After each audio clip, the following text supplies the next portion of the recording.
呢題係2022年 Paper 2第7題。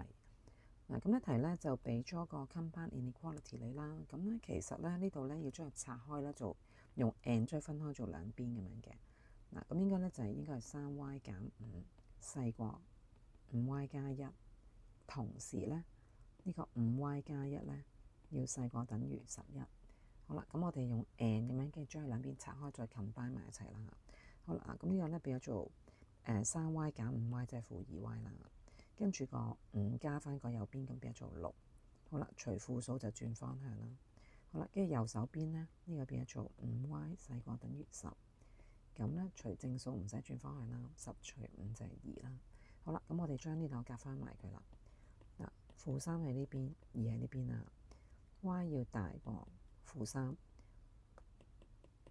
同時咧要細過等於2咁樣啦。咁所以就要個中間個範圍咯。咁呢邊就冇等號咁樣嘅。好，咁所以答案就會係 A 咯。